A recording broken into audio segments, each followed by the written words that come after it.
curtain of night is about to rise and disclose the stage on which the drama of a civilization took place.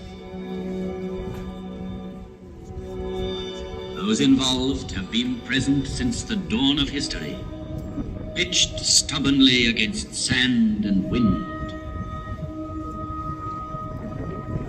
And the voice of the desert has crossed the centuries.